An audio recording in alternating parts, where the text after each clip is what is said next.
All right, let's start with Unit 5, Part 5. So what we're going to do is continue with number 4, and we're going to talk about the how many rationale for assigning grades. I think there are 5 rationales, and we did not cover them yesterday. There are 5. Yes, 5 rationales for assigning grades. So that's what we're going to cover today, and then we'll also cover the ethical consideration, which is the last aspect of this part of the unit that we are covering at the moment. All right, let's start. So the first rationale is basically the reasoning behind assigning, giving a grade. Why? The why behind giving your learners grades. In other words, I feel like we hardly use the term grades. In Namibia, we say marks, all right? But grades are also used, all right? The grade. Grade is like the number, the final assessment number that you give your, not only final, but any assessment that you assign to any number or quantification that you assign to performance of a skill, all right? Either performance or showing of knowledge. Okay, so the first one is achievement relative to fixed standard. That is now to say that grades are assigned based on the learner's achievement in the relationship to a fixed standard. Usually the fixed standard is some well-defined body of content or a set of skills. All right. So this spells out what the learner in each grade must master in order to proceed to the next level. All right. So here it means that you already have set standards that you are assessing your learners towards, okay? And then you grade them and see how have they achieved, all right? How have they achieved the standards that you have, the fixed standard that you have set for them, all right? And then this will make a little bit more sense when we are talking about assigning grades for achievement relative to a group performance. So here we are talking about criterion assessment basically. And the next point, we are talking about norm referenced assessment. So the norm reference alternative is to grade the learners relative to their performance in a group. So you are comparing their learners' performance or achievement against the whole class. All right, you rate them like who is the first, second, third, fourth, and so forth. All right. And the next one is we assigned grades for achievement relative to ability. So this is to grade each learner in relationship to their ability, what they can do. And I think this comes quite a lot with, let me not say that, but you are grading the learner in relationship to their ability. So in context, so their ability refers to their mental ability, their intelligence ability, their academic aptitude, or some similar construct. So you're looking at their different abilities. So the idea is that the learner's achievement should be judged according to their potential, like what they are able to do. Okay.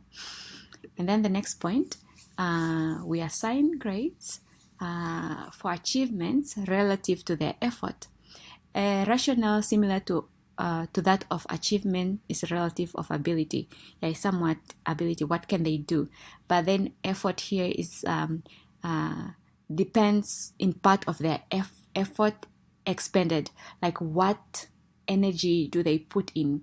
What kind of work do they put in? All right, a learner who works really hard should get a high grade, even if the quality of the work is mediocre. Because we have learners. It's the same with students. You can see that they really work hard. They put in so much effort, but then the work that they bring at the end is not at the quality that we expect them to do. So at some point, you do see a learner studying so hard. Like every day you see this learner studying for a test, right? They put in so much effort, but in the end they get really low marks, for instance, just as an example. And then now we should, when you're assigning results, we could always look at assigning points or grades or marks for the effort that the learners put in. Okay. And it's not always like they put in effort and they fail, but we also have those who put in effort and then you see it, it shows in the quality of their work. So you still have to give them the mark for their effort. And then assigning grades for the achievement as improvement. So this is to assign grades to the degree of improvement. A learner who shows great progress during a year can get a higher grade, while a learner with little progress will be assigned a lower grade. So you see the improvement. Because at times a learner might start off very, very weak, and maybe they are going through something, or their confidence is just so low, they are not interested in school, for instance. And then when you talk to them, when you sit to them, you are kind to them, you motivate them, and then you help them with their study, you might see some improvement. So when you see such degree of improvement, you can assign grades for that. And I feel like in our education system, especially in high school, I don't think we have that aspect of assigning grade for achievement as improvement. But maybe in the near future, as we are seeing that education is really changing and the skills that are needed in every century is different. Every century is different, and we are understanding education differently and what it entails. Maybe some of these things will change in the future. But that's just one of the rationale, and this is the last rationale for assigning, the reason why you may give a grade or a mark to the students. Do you have questions so far regarding the reasoning behind assigning or giving marks? Any questions? No questions. No questions. Thank you, Hilaria. Okay, we are moving on. Now we are going to look at the ethical considerations when we are talking about assessment, implementing assessment, reporting the results that we get from the assessments of the learners. All right, first thing is that as teachers, we are all accountable for our own teaching. So it's our responsibility. We should work very hard towards that. Therefore, responsible, and then therefore, you as a teacher, you are responsible to use quality information to make decisions. You don't want to use poor information to make decisions that may have an detrimental, negative effect on the learners by just saying that, oh, you're not going to the next grade because you have just used, for example, one assessment, or you have not seen the whole picture of what the learner can do. So you have to use quality information. Teachers have near total control over the assessment processes in their individual classroom. How you assess your learners, when you assess your learners, for the most part, you have total control over that. Okay, nobody is going to push you that you should assess your learners. Nobody is going to constantly ask you to provide results or show marks of the assessment that you have done. No, you have control, and you are responsible, you are accountable for your own class and how you carry out assessment in your lesson and the assessment process in your classroom. Okay, and then this allows teachers to gather and use information in ways that are especially suited to improve the learner's learning. So I think that is very clear. So you use this information to help your learners' improvement in their learning.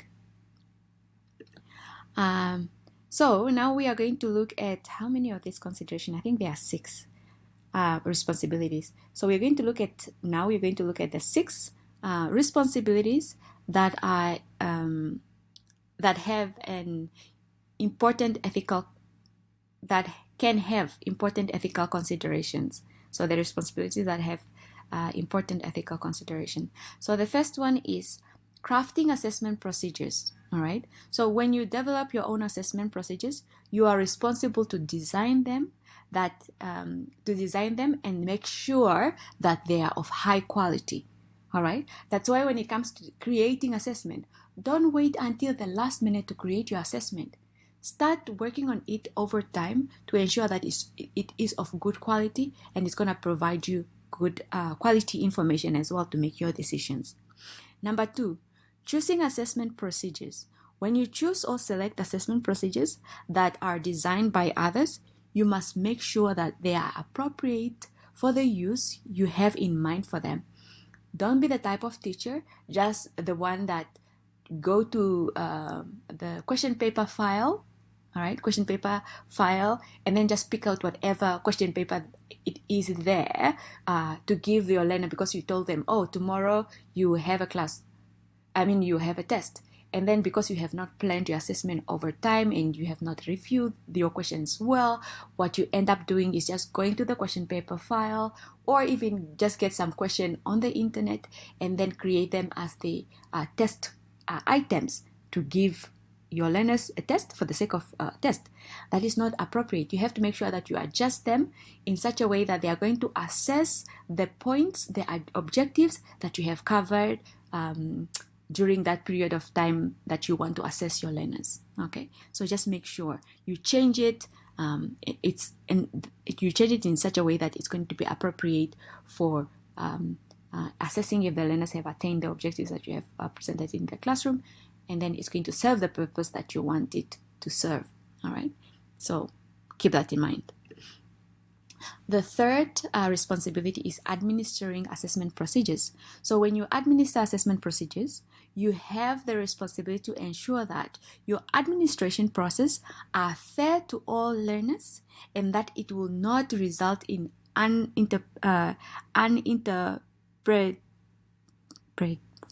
cannot say that word because it's covered. Interpretable results. All right. So where are we? Your administration process are fair to all learners, that it will not result in uninterpretable results. Okay. So just make sure that your assessment, like how you assess, it's fair. You treat all the learners fairly.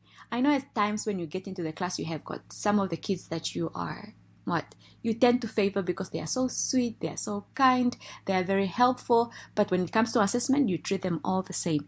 And then when you give them the results, make sure that they can interpret, all right, the results.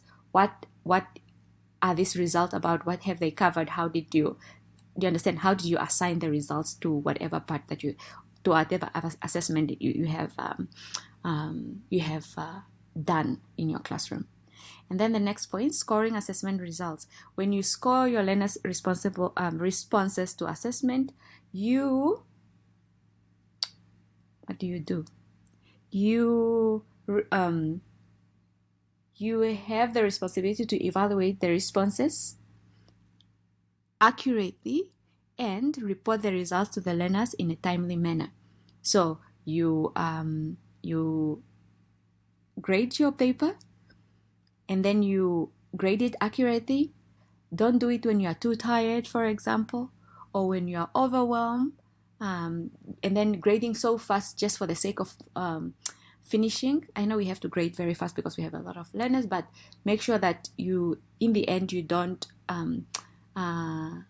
assess them inaccurately. So it should be graded accurately, and then also as soon as you finish assessing, give back the results to the learners. Don't wait too long or for a long time to to assign grades to the learners. Next, what do we have? Number 5, interpreting and using assessment results. When you interpret or use assessment results, you have the responsibility to ensure that your interpretations are valid as possible and are used to promote positive learning outcomes and are used to minimize negative learning outcomes. So when you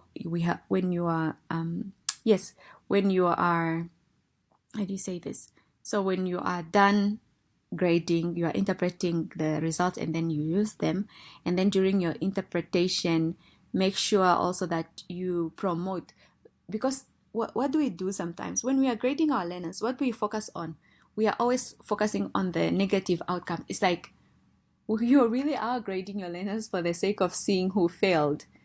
Do you understand? But then you have to really care for your learners and then look to see their positive outcomes. When you are giving feedback on top of their paper, don't just focus on what they have done wrong. Also look at the parts that they have done so well and emphasize so much on that, because we need to build confidence within our learners. And then how do we do that? By motivating them, by encouraging them, and by praising them for the things that they have done right. Don't just look at the negative things that are the negative responses, for example, or negative results that the learners have attained in the assessment that you have given them.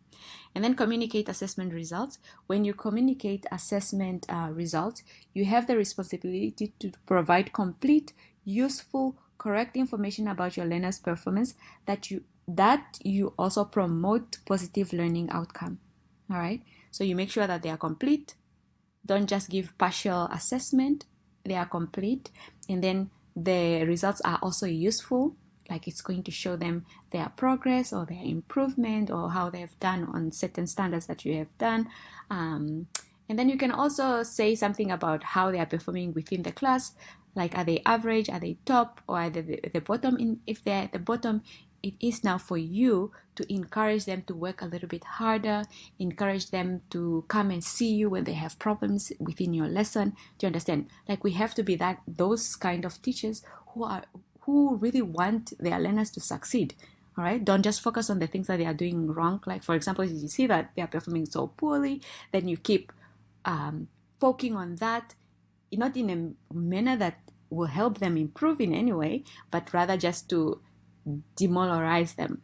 We don't want to be those kind of teachers. All right. So use it by promoting positive outcomes. All right. Irrespective of how they are performing. And those who are doing great, tell them that they're doing great and that they should keep working hard, and encourage your learners also to work together. They are not always competing, but working together, help each other. If you see that there are those who are doing so well, then you can pair them with the ones who are doing poorly. Maybe the explanation will help them in some ways, or give tips on how they can improve. I mean, because learners really do know a lot. Okay, so as a teacher, teachers must adopt a well-considered code of ethics, all right, and not become guilty of matters that involve subjectivity, produce good marks, advantage some learners over the others, favoritism, training to answer test paper.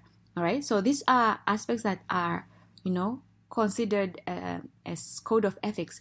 Make sure that you are not, when you are involved in questions, performance assessment, which we know that performance assessment, for instance, or alternative assessment, we tend to be subjective in some ways. All right. And when you're involved now in those kind of assessment, don't make sure that you have got your rubrics, you have got some marking grades, that marking scheme or marking guides that will guide you to assess your learners as fairly as possible, and in the same way, using the same standards that you have already created in your rubric. And don't start grading, let's say, essay questions or long paper, research paper, without having your guideline already, because in the end you end up assigning marks in an unfair manner. Okay. And also make sure that when you are grading, and then you are implementing assessment. When you are creating your assessment, you don't just create them so easy that your learners get good marks, and then you have a good picture that you're a good teacher, while you know that the quality of your assessment does not really show or challenge the learners. All right. And then do not advantage any learner, no matter how, because it's human nature to really like a person over the other. Like, that is human nature. But even if you like this kid who does almost everything for you, like he is the one who if you say, go and get my book from the office, he or she will be the first one to, don't give them an advantage over the other because they are that type of learner in your classroom. or for whatever reason that you just like this learner. And that comes hand in hand with favoritism. Don't favor certain learners over the other. And also, when you are teaching your learners, don't just teach them in such a way that they get the skills to answer test papers, or you understand, but you need to really educate them wholly. And then when it comes to writing tests, then they have to show their capability, but not so much on training on how they should answer papers. Yes, train them, but that should not be the core reason why you are training them. You are training them to obtain the competencies that have been prescribed in the syllabus, for instance, and not just to answer question papers, either test or examination papers.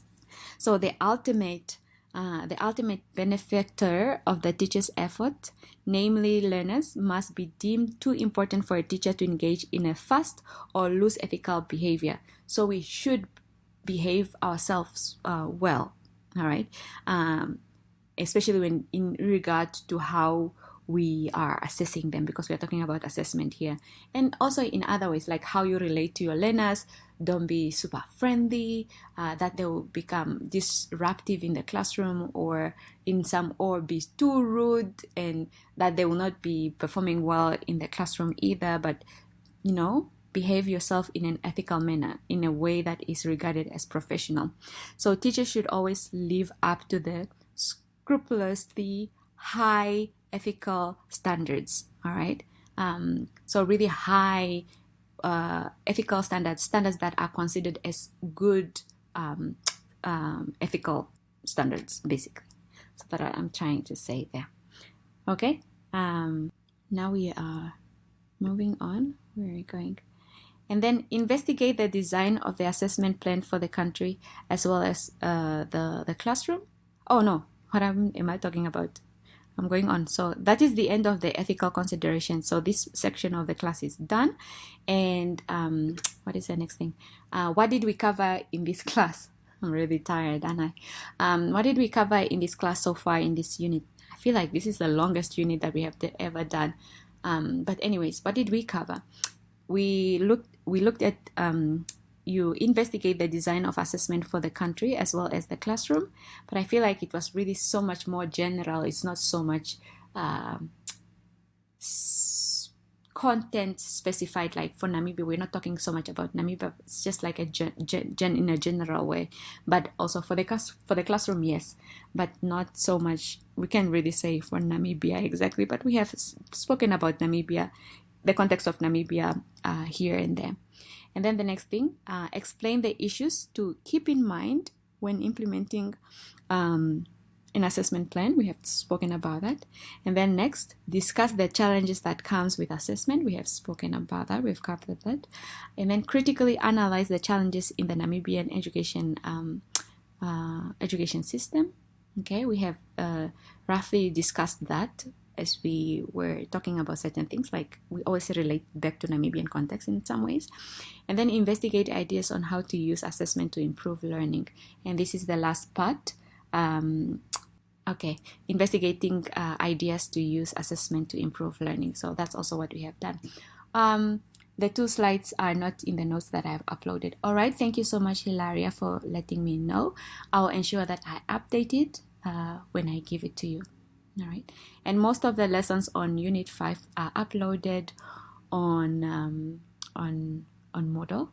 And the last one that we did, was it yesterday? When did we have class last? I have not uploaded yet. I need to fix it and then upload it hopefully today. And this one, I hope I'll upload it as well to Moodle for you to have access to it, and then start working on Unit 6 already. All right, during your recess.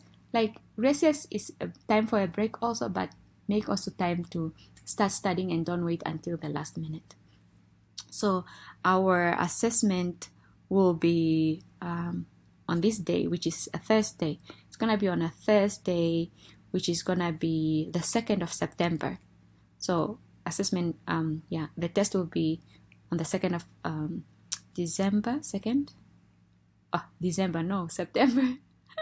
the 2nd of September, around the same time that we have the class.